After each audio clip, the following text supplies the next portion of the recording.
Guys એ અમારા મનસુખભાઈ છે, તો એ નિશાન મારે છે કેમ કે હરિયો થોડો કે આડાવાળો નહીં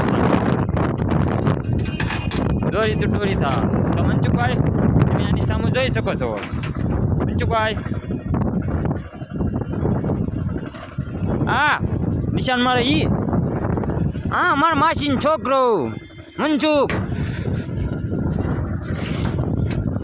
હા હા પક્કા જુઓ તમે જોઈ શકો છો કે કઈ રીતે બળ કરે છે સળિયા સાથે.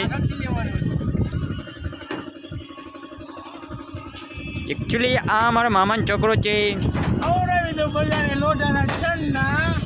નામ છે મારું રાવડી અન્ના. એકચ્યુઅલી એ મારો મામાનો છોકરો છે. કામ ખોટો છે સાવ.